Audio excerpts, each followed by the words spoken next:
I'm Cindy. I garden in the Hudson Valley, New York, Zone 7. I deal with a lot of deer pressure. So I'm going to show you my standby deer resistant plants, but also some new ultra deer resistant plants that I just picked up recently. I'm also going to show you a new solution I found for my tricky dry shade area where nothing likes to grow. And a lot of these perennials I have grown from seed. So if you want to know which ones it is easy to grow from seed, you can pick up my free guide, 16 perennials you can easily grow from seed. I'll link it in the description. As always, I'm going to start this tour in the deer-resistant garden, so enjoy. The driveway garden is still going strong. I never did get a second flush of blooms out of the lavender. I don't know if that happened to any of you. Let me know. Same thing with the bee balm. I thought I was going to get blooms where I cut it shorter, but I'm not getting any blooms, so I'm ready to cut that back. It's full of powdery mildew. I am going to collect some of the seeds.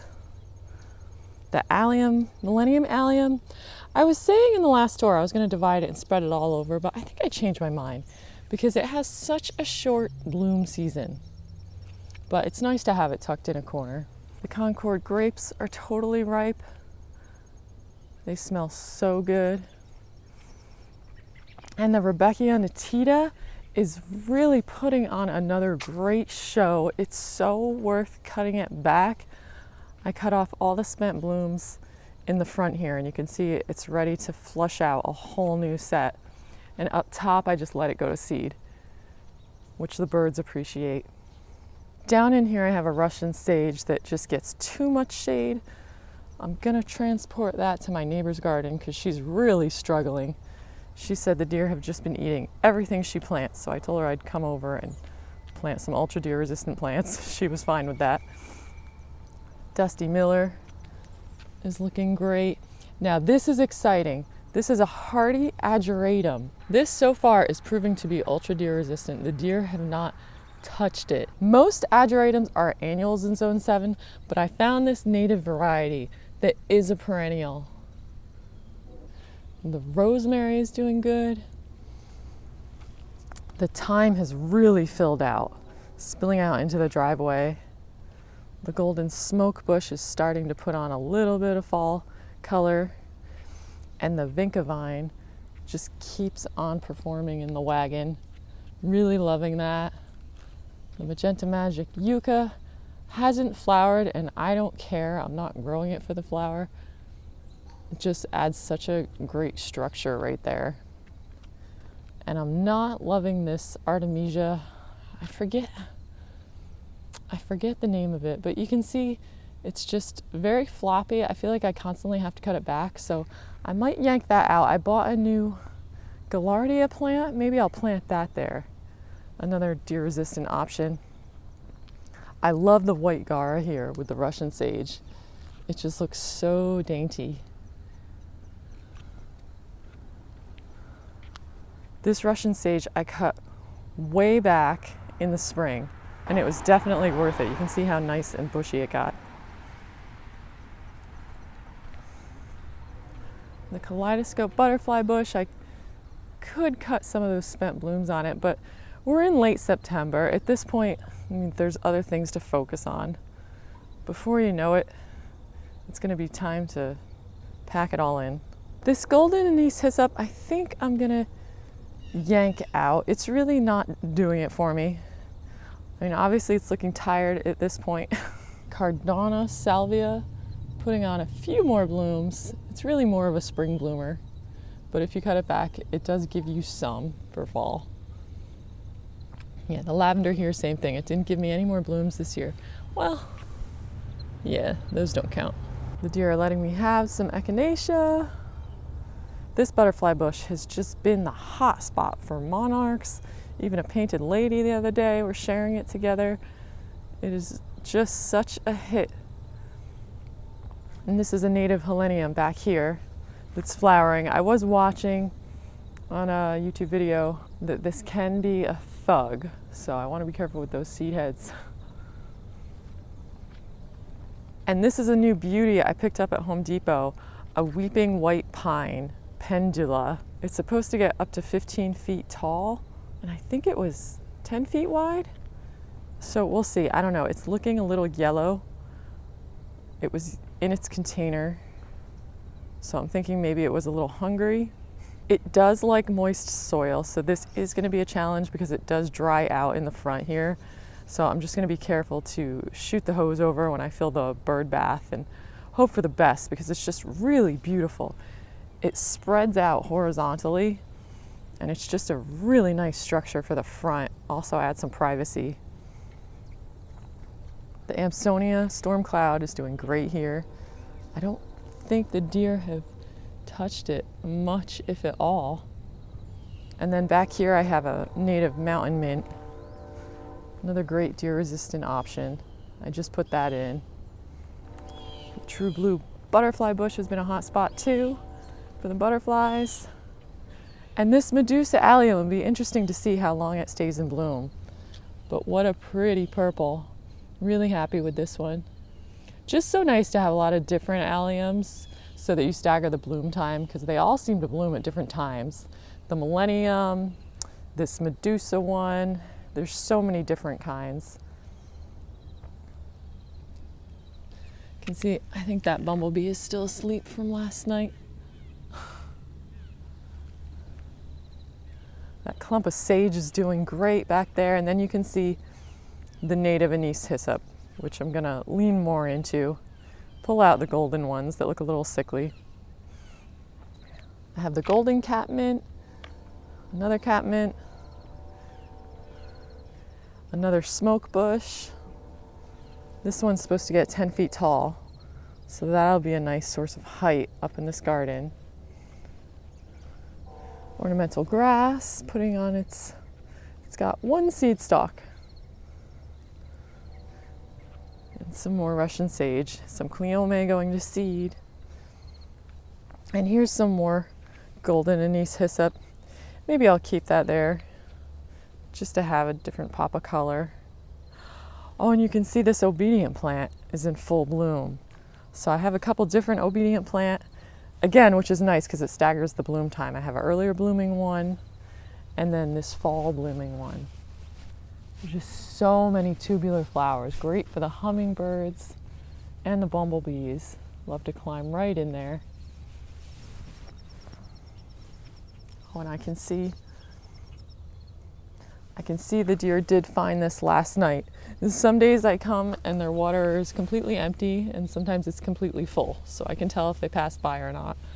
But I like to give the deer water, you know, because it's nice, but also it does help with deer pressure because if they're searching for water and they can't find it, they will look for it in your plants. So that is a good tip to give them water. I think this is an autumn joy sedum in full bloom here, which normally they would eat, but since it's covered with the Russian sage, that is protecting it. So there's a good example of companion planting to deal with deer pressure. This rosemary is putting on some size, and another good example of companion planting. The rosemary is hiding that honey nut squash, so I don't think the deer are going to bite it because they'd have to get through the rosemary. Cleome still flowering. This is such a great deer resistant one because it's stabby. There's little thorns in there. Yeah, it's so beautiful. A great one to add to the garden. The honey nut squash is really producing, even though there's powdery mildew, there's plenty of squash in there. They're such a nice size. They're like a mini butternut. Growing up the compost. I harvested the potatoes I had growing in here. It was kind of a bust because I planted them too late and I didn't water them and it was really dry. So, but that's okay. Okay, sorry, let's back up and go back here. Okay, so the Joe Pye weed is finished. We could harvest those seeds. Have some more Joe Pye weed. Amsonia, it's not putting on its, this is the Blue Star Amsonia. Not putting on its fall color yet, but it will turn a bright yellow. So beautiful. Aconocloa miserable because it's been just so dry. I've been watering it, but it seems to be just not enough in this spot. I have to move it.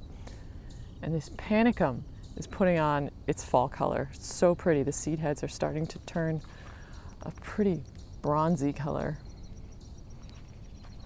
Such a pretty one.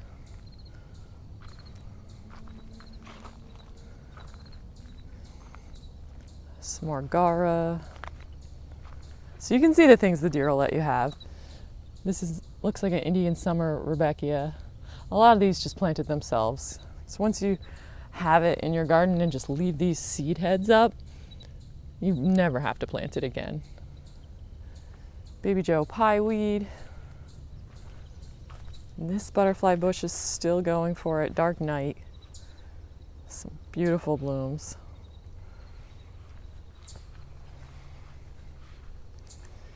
This little hinoki cypress seems to be happy here.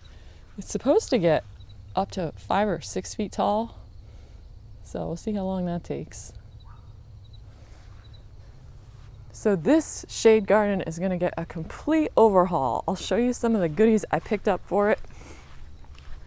This bench I'm planning on putting in the center of it and then playing with some symmetry. So I have 2 of a lot of things. I picked up this Hot Lips, a deer-resistant option. A deer-resistant option for shade. Japanese anemone are also supposed to be deer-resistant, so we're going to find out if that's true. And then, what are these called again?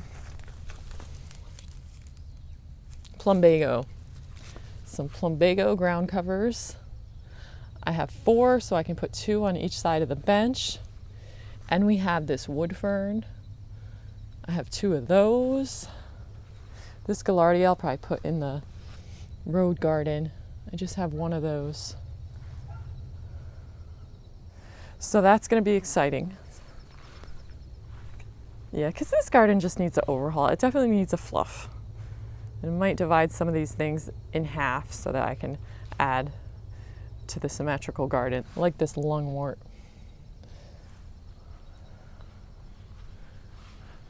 The 9-barks are putting on their fall color.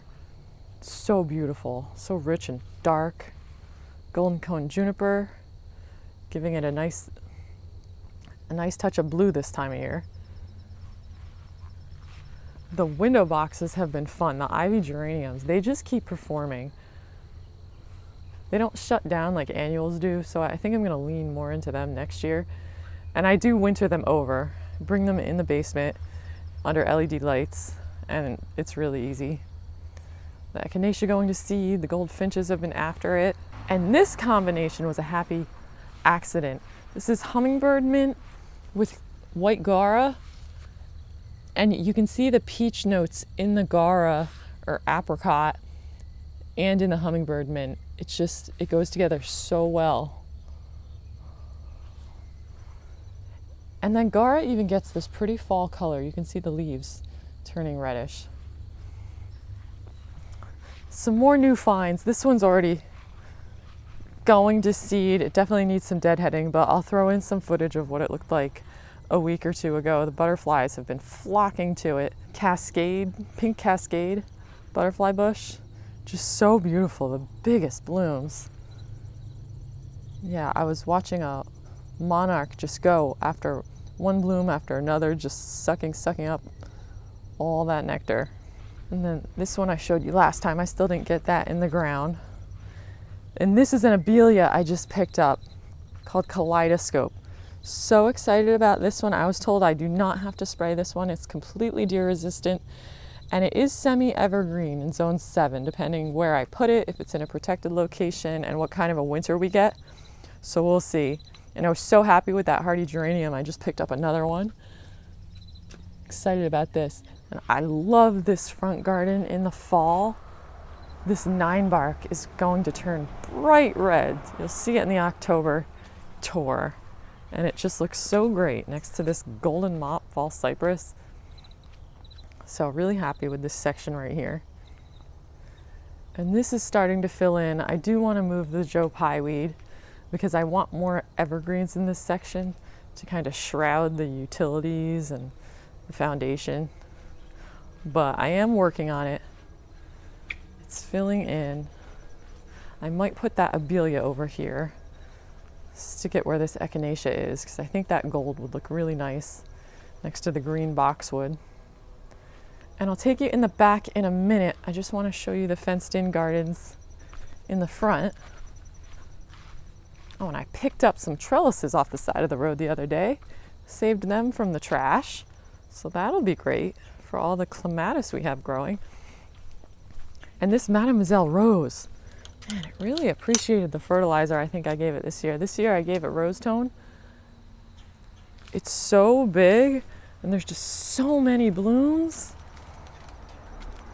I didn't even know it was supposed to get this big. So happy with it. The comfrey I just cut back and it's just exploding. This black lace elderberry is a narrow one. It's only going to get about 2 to 4 feet wide, but 10 feet tall. So that'll be nice to kind of shroud the background. And this is a perennial sunflower that's slightly different from the other one I have. I thought it was going to have dark centers. It doesn't. It's so interesting. All the bumblebees that are asleep on it. There. They just have full bellies. This is definitely such a popular one for the bumblebees. Then a double echinacea over there. You can see rose petals falling on everything. This is another bowling ball, Mr. Bowling Ball arborvitae. It is deer resistant. I just have it in here because I needed a place for it. Picked up a bunch of those on clearance, or a couple anyway. Oh, and the zucchino is starting to put on fruit. I eat these as zucchini. You could also let them go as like a winter squash. I don't like how they taste as a winter squash. And the green stalk is exploding. Really happy with the verbena that planted itself in there. And I've got the fireworks goldenrod, a cultivar, so it's not supposed to be super aggressive. Another bumblebee asleep. Can you see it? So cute. Indian summer rudbeckia planted itself back there. Then a weeping willow. Oh, look at this weed that just snuck in. Yeah, at least these come out really easy. Definitely want to be careful not to let this spread everywhere. That's a newly planted hibiscus just getting established, so hopefully it'll put on a good show next year. The yarrow, just like the lavender. I'm wondering if it's because we had such a dry spell. I cut it back and normally would get a second flush out of it, but this is so far all I'm getting. Just a few flowers here and there. But beautiful foliage. It's such a nice ferny foliage. And I might use it to make a hedge somewhere because it's free and it's pretty. All right. Yeah, so I do not compost seedy things like this. Looks like we got some rain last night. The bag's all wet.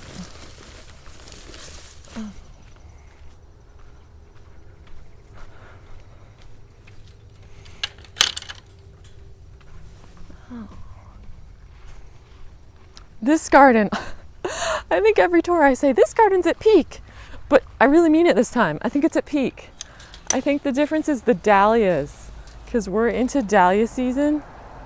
This Royal King, I love so much. Oh, what a great find. If you ever see Royal King, or just go ahead and order it. It is great. It's such a great pop of orange, and it bloomed so early. It was the first one to bloom. The echinaceas go in a seed, which I love. The dark seed heads, and then the yellow finches come. Labyrinth is blooming. I've wanted this one for a long time. So happy with that. The plan is to leave them all on the ground and to take some cuttings for backup. That's what I'm going to do this year instead of digging them all out. So you can see this is the annual ageratum, which comes in different colors. So this is not hardy, but it self-sows very easily, meaning it drops its own seed and comes back on its own. So that has been great. Have lilac thyme. So pretty. I don't remember the name of this one.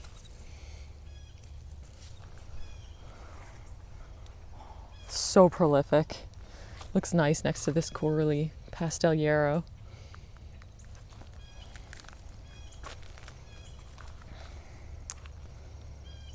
And the spirea is even putting on some more blooms. Verbena over here looks wonderful. That's another one. If you just leave those seed heads up and it'll just keep coming back for you.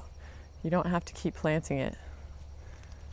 And this James Galloway is starting to put on a show. I moved that one this year, so it was kind of struggling, but it's finding a home here quite happily. You can see where all the new buds are coming. That's a climbing rose, but you can also grow it as a shrub rose, so I just cut it back hard. Cleome. You can see Cleome produces a lot of seed. That's why once you plant Cleome, that's another one. You never really have to plant it again, as long as you leave these in your garden, or at least collect them and throw them where you're gonna want them. Now this Bacardi was prettier the other day. I found it buried in this echinacea, so I think I'm gonna move this echinacea, give that Bacardi a chance. Jupiter's beard is putting on another great show after clipping off the spent blooms.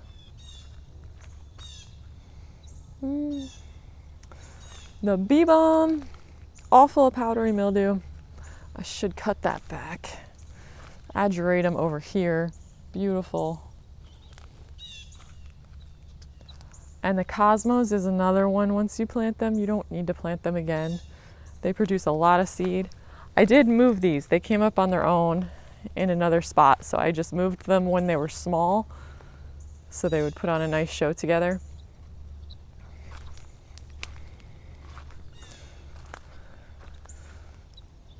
So pretty.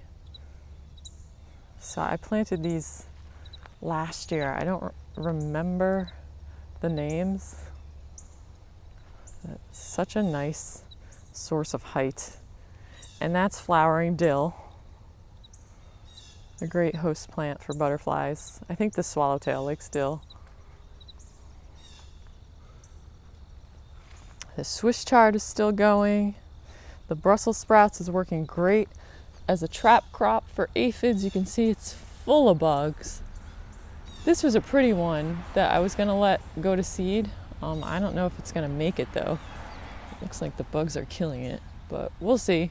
To let it go to seed, you just have to let it go through the winter, and if it does survive, it'll flower for you next year, and then those flowers turn into the seed heads.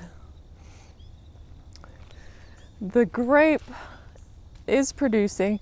It smells, yeah, it smells great under here. It smells like Welch's grape juice. Not as beautiful as in years past, as I've mentioned before, because of the spotted lanternfly. So I'm still on the fence what I'm gonna do with this vine, if I'm gonna just cut it down and grow something else, or if I'm gonna come out with a shot vac in the spring and vacuum up these bugs, which I think might be a fun experiment to let you know if that is effective. The raspberries I'm having trouble keeping up with. They are just so delicious, but it is a chore. You gotta make time to come out and pick your raspberries. So worth it. That's apricot foxgloves all growing in there. That is gonna put on such a beautiful show next year.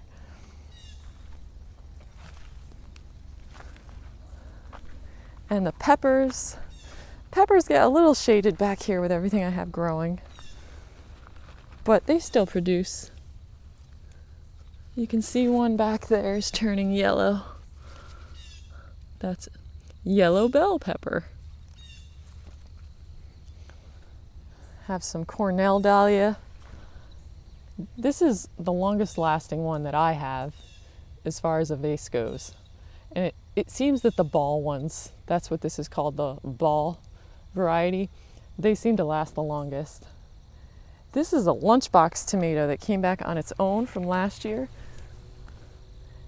And it is just such a producer. I mean, I don't really get back there to prune it much, and it doesn't seem to care. You can see all the ripe ones at the bottom. So it's nice because at one point this season I was feeling a little bummed I didn't plant enough tomatoes. But then I remembered this one and I went to check on it and it was just full. So it's nice to have a really good producer just for security. This candelabra hydrangea is putting on some nice pink color.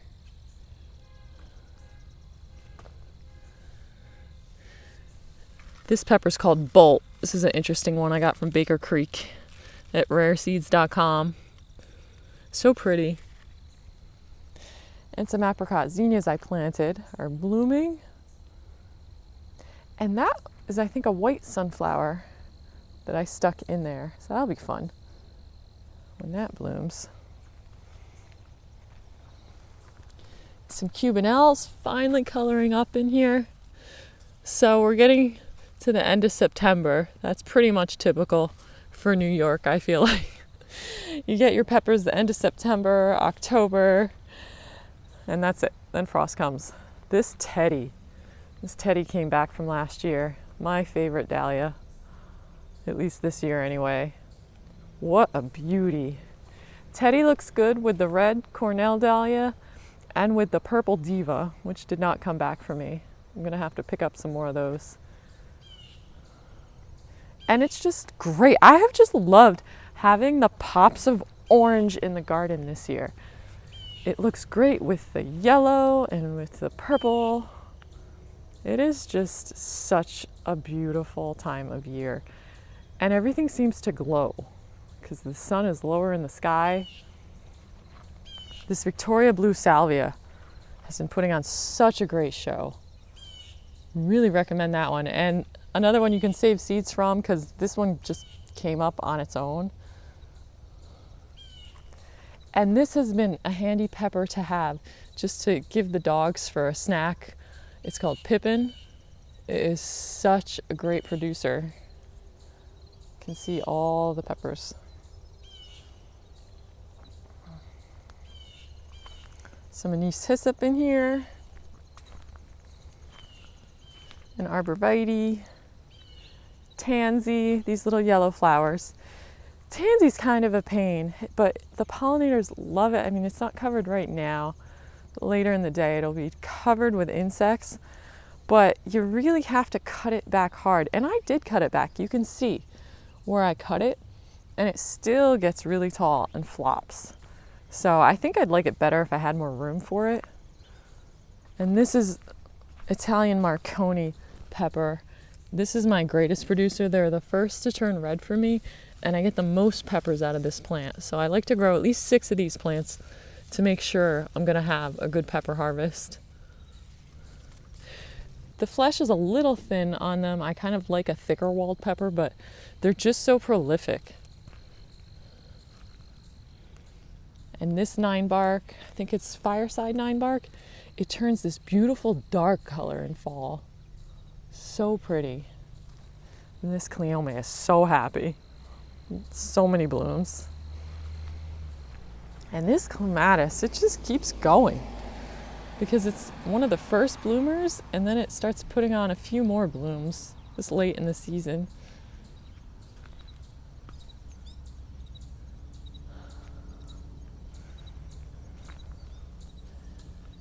And this is Listata eggplant. That's a fun one. Another one from rareseeds.com.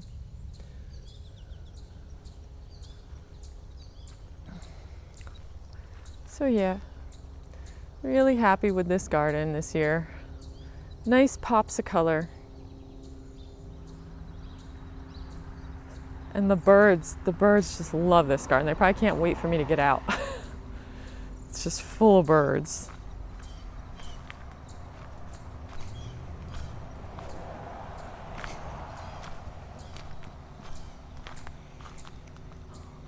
Oh, forgot to show you over here. Some more cosmos, some white ones over here, some verbena, some more ageratum. I don't remember the name of this dahlia. It's a nice short one. Feverfew is putting on another show. Cute little daisy. This looks great in bouquets. Looks great with dahlias. Another cosmo that planted itself. And these are my tomatoes. I planted basil with them. I had some tomatoes in here that produced early on and fizzled out. But basil is great to put next to your tomatoes. It actually makes them taste better. I talk more about that in my companion planting video. It's also great for pests. This is Sunrise Bumblebee. This is just such a prolific tomato. It's another one of those I just grow it because I know I'm gonna get a ton of tomatoes and it's disease resistant. And then I have Jersey Breeze in here. It's another great producer. You can see all the tomatoes I have in there.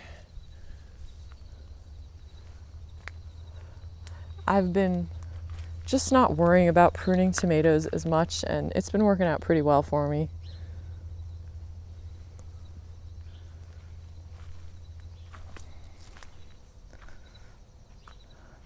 Cherokee Sunset Rudbeckia.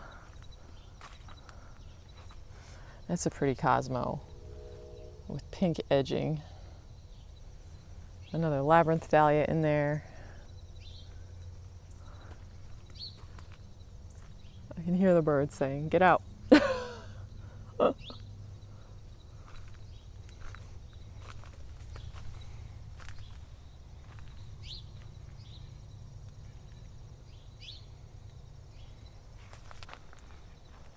Okay, so let me take you to the back. And this lily turf grass, the deer are letting me have this year. This is the first year it's gotten to flower. I was gonna move this, usually they gobble it, but they seem to be not frequenting this garden too much this year.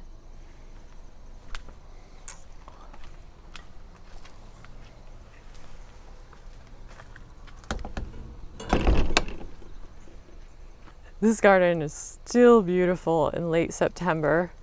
Things are going to seed, like the obedient plant and the echinacea, but a lot of things are just in their full glory, like another one of these Helenium perennial sunflowers.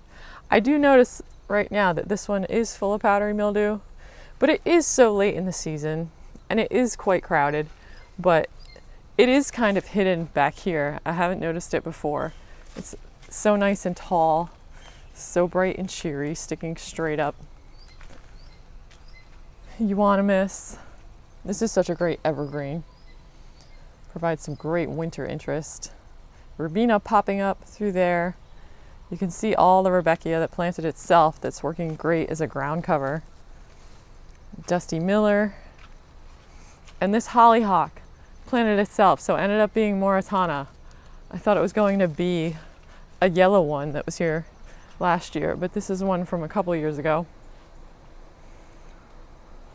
Really happy with its spot. Here's a good example of, you don't need to put short things in the front. It's okay to stick some tall things in the front.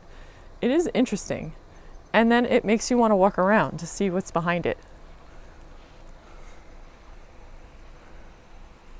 The knockout rose is doing great back there.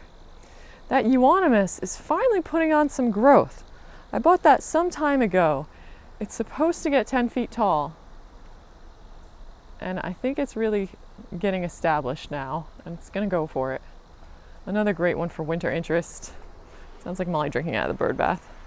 I should have put new water in there this morning for her. Well, I changed it last night, so it should be pretty fresh. Right, Molly? How's that? Good?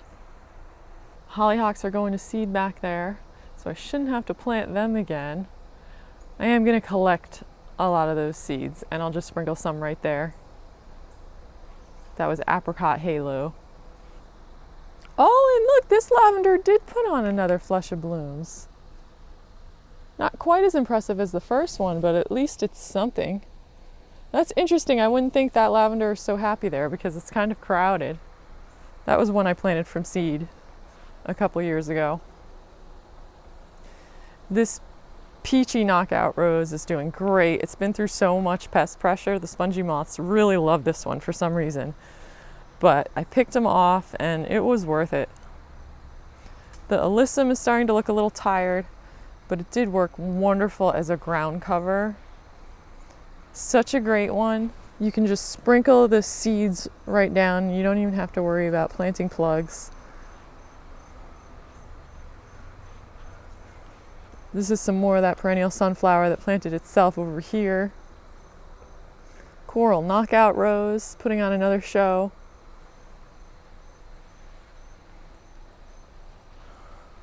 Rockin' blue suede shoes salvia.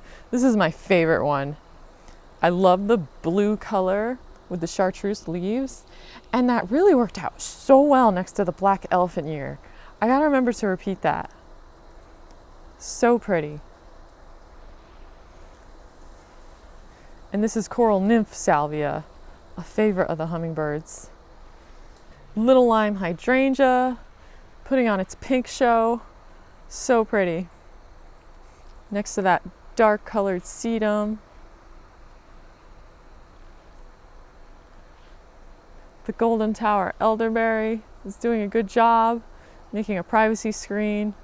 So I do need to work on this privacy screen little by little, getting some tall things in there, because that 9 bark, I don't know what I was thinking when I put that there, because I think it maxes out at 6 feet. So I need things 10 feet plus on this wall. So I'm gonna move that. And I'm loving it. I wish I kept some more seed heads up. Next year I will, of this Mystica penstemon, because look at the fall color. It turns this beautiful red color and it stands so upright. So pretty. More Cherokee Sunset Rudbeckia. Autumn Joy sedum is in full bloom. Coffee Cup elephant ear, putting on a beautiful show. I love this when it rains and the leaves fill up with water, and then it dumps the water out and it fills up again and it dumps the water out. It's so fun to watch. So this blue bunny hydrangea, the blooms are turning brown awful quick. So I think it's 2 reasons. Number 1, it's been an extremely dry summer. And number 2, I think I need to prune this back. I think it needs a bit of a rejuvenation prune. Maybe not all the way back, but I think it's just having to support too much growth, because it's only supposed to get 3 foot tall and wide, and you can see right now this looks about maybe even 8 feet wide. It's just too big. But anyway, I still do have some beautiful blooms. You can see this is what they're all supposed to look like. They just sparkle, and that's not even a perfect one because there's some brown on there. Here's a good one. So lesson learned. Calypso rose, looking beautiful with it, in full bloom.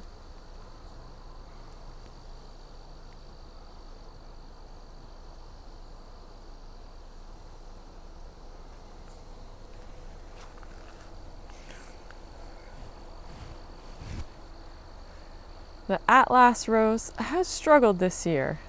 It's having a tough time. I planted it here last year, so maybe it needs another year to get established. The polka dot plants I planted from seed, they have gotten so huge, so interesting.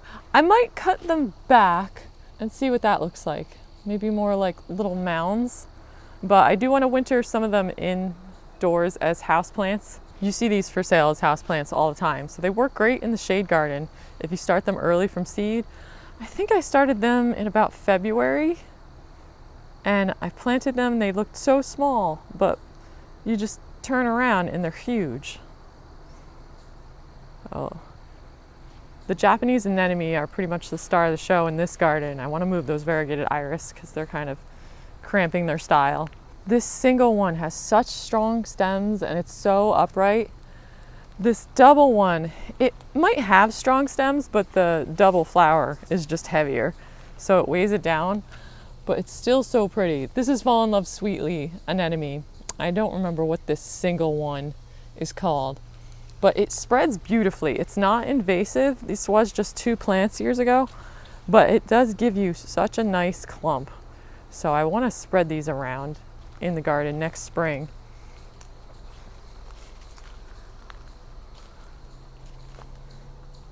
This is a cisterna plum tree. It's supposed to get 12 feet tall, so that'll help with the screening. And I don't remember how tall this is gonna get. This is a Japanese Hinoki cypress. I couldn't find my tag, but boy is it beautiful. Great winter interest. And this is a white rose getting ready to put on, I think, its final show.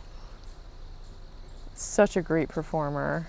This white one I got from Monrovia years ago. English daisy giving us some more blooms. Hot lips is in full bloom. This is the one I got for the deer resistant shade garden in the front. I got 2 more of. It's a great plant. Not too much going on back here right now. The ferns are looking good. The hostas are still going.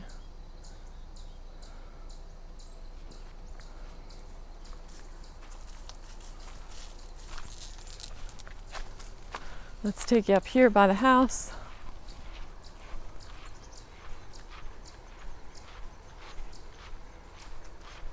We have the rose tree putting on another show. A drift rose tree. Echinacea going to seed. And then this I just picked up half price. Center stage coral crepe myrtle. That's supposed to get up to 12 feet tall. So I'm toying with the idea of putting that on the fence line. Maybe in place of one of those 9 barks. I do want to put some sort of evergreen in the middle there. If I could find like some sort of blue spruce that doesn't get super wide, I think that would look great next to that golden tower elderberry, because then you'd have the red, the gold, and the blue. That would look great. And then maybe next to that blue spruce, the crepe myrtle. So that's what I'm thinking. And then we have that euonymus that is supposed to get 10 feet tall. So that would be like up here. So in the window boxes, you can see the annual Terrenia is tired, ready to get pulled out. But the ivy geraniums, they just keep going. They just look beautiful right through fall. So like I said, I'm gonna lean more into them. These ones I planted from seed over here, I'm assuming they're gonna get nice and bulky this winter when I bring them inside. So those will fill out the window boxes, save some money, and it'll be beautiful. The ivy I also winter over. I have a couple different kinds. And the hummingbirds just love the ivy geranium. They come right to the window. So that's fun. And this is a vinca that I'm not sure if this is hardy, so I think I'm gonna bring this in too. I'm really happy with this color. It's such a nice, bright pop of color in the window box. And you can see this, all the blooms coming on this purple colored ivy geranium. And this ivy geranium is another one that I planted from seed. I have a hole in there, but I'm not too worried. We're so late in the season. The key lime tree, the limes are getting bigger. It's so cute. The succulents are putting on some fall color. So pretty. And then this container, I'm gonna plant up soon. I just got some more soil. So I thought this would be fun for fall. We have an aster, a heuchera, and a fun cone flower called Sun Magic Vintage. And this heuchera is black pearl. That's supposed to be a really tough one. So these are things I can plant out in the garden, or I can leave it in the container. And this is a late blooming hosta. It's so nice to have a bunch of different hostas. So you have blooms for the hummingbirds all throughout the season. And I love the blooms on this one. They're so pretty. A lot of times hosta blooms aren't that pretty, but this is a pretty one. This 9 bark is so pretty right now. I forget the name of this one. I'll put it on the screen. It's a nice smaller variety, nice and stocky. And this variegated Joe Pye weed, I'm tempted to just cut it back because it looks kind of terrible, but the pollinators have been all over the blooms. I don't know if this is a fungal issue because I was just at the nursery where I bought this a couple years ago and I was describing it and they seem to think it's a fungal problem. So hopefully I can just cut it back and it'll work itself out for next year. But I might divide it because that does rejuvenate plants and that might help it get through it. Then we have some black-eyed Susans going to seed, another rose tree. And this is a little 9-bark. It's just getting itself established. Another fireside 9-bark. Boy, they just put on such a pretty show in fall. And then we have the black and white Gianthus. Looks great with that 9-bark. And these impatiens I planted from seed. I'm so happy with that. I didn't realize what a good fall show they would put on. So I think I'm gonna repeat that next year. This lemony lace elderberry is so sad. I'm wondering if it's because it's been so dry, but I don't know. Oh, and it looks like I lost it. Oh, that's not good. Looks like I lost a branch. So we'll see. It might just not be the best spot for it. Maybe I should move it. It's the second place I've moved it to. The first place was terrible. This was okay for a while. But that's what happens with plants. The best time to move it is when all its leaves are gone and it's totally dormant. Then over here we've got a dahlia corner, some Verbena bonariensis, a new hosta I picked up this year, Roseanne geranium, and don't remember the name of this dahlia. I'm not nuts about this one because the stems are so weak. I just cut it back because it kept flopping, but it is putting on a nice bushy habit since I did that. So we'll see what it does once it blooms. This is Sylvia dahlia. This looks great in a vase, but it also lasts long, just like the Cornell. This ball variety, ball shaped. Cafe au lait has some buds.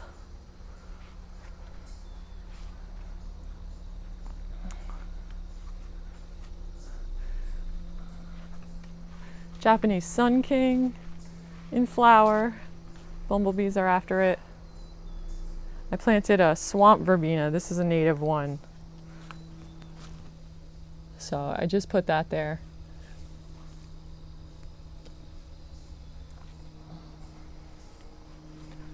Some more impatiens. Just loving them with the hostas. What a nice tropical vibe it gives over here. Some sedum blooming. And then this is a blood good Japanese maple, the one I picked up on clearance I was trying to find a home for. I think this is going to be great. I had to dig out the hosta that was there and divide it while I was at it, but there's a hole in our screening right here because my neighbor lost his tree a couple years ago, so I think he'll really appreciate that. Having that red Japanese blood good maple right there, providing some screening, and I think just having the red next to the green is going to look so beautiful because he has the Rose of Sharon's there and this maple and the gold or chartreuse hosta with the red blood good maple. I think that'll look good. I know I have way too many hostas in there. I probably only need one of those divisions, but they can sit there until I want to move them around. And then this hosta is putting on some pretty fall color. And we've got a little Japanese anemone right here. I cut back most of the great blue lobelia. This is my new solution to dry shade, this wind spinner. It was sent to me as a gift and I love it. I'm so impressed with it. It is so substantial. I didn't realize, even when I was putting it together, once I put it in the garden and backed up, I'm like, that is amazing. It's like a small tree. And I have rocky soil, but the stake is 3-prong, so you don't have to go as deep. I couldn't believe how sturdy this is because it's pretty heavy. You can make it taller. It does have a extender pole, but then you would want to go all the way. Make sure, you rock pick so that you can get that in pretty deep. I'll put the link in the description. Use the code GARDENUNWIND at checkout to save 10%. Of course there's no wind right now. I'll try to put in some footage of it spinning. The Burning Hearts Heliopsis is still going for it. Looks great with the sedum. Dark Side of the Moon Astilbe never blooms, don't care. Looks great next to the golden oregano. The turtlehead geranium just keeps going and going and going. If you ever see that, buy it. Some more impatiens. Hydrangeas. I'm glad I didn't clip all my blooms off my hydrangea because the fall color is beautiful. I probably should have kept some more on. Another hydrangea back there with a solid green brunnera. Some substance hosta. Another one of those late flowering hostas. Another Japanese Sun King. Have a yew in there. And then I just planted this red echinacea in there for a nice pop. And this heuchera I just picked up too. So it's looking really cute in this corner. And I'm liking the red, and that was an accident, but I'm liking the red echinacea with the red of the hummingbird feeder. That worked out really well. This clethra has been struggling. I don't think it's very drought tolerant. I planted it this year and it's just been so dry. Every time I turn around, I feel like it's wilting. So I did give it a bunch of water last night. I'm hoping that it'll pull through and do better next year. But time will tell. A white Japanese anemone. Just planted that one this year, so hopefully this will spread out nice because I'm really liking that pop of white in the shade. But overall, super happy, really excited about this new garden art. Well, thanks for joining me today on this garden tour. I hope it gave you some ideas of some things you can plant and the deer will let you have. If you do want to plant perennials from seed, now is a great time to get started ordering and getting them in the ground. A lot of them like to go through a cold stratification period, so if you just direct sow them, it's the easiest way, and then they'll come up for you in the spring. But there are more details in that guide, 16 Easy Perennials That Grows From Seed. It gives you tips on how to grow each one because they're all a little bit different. Take care. Thanks for watching.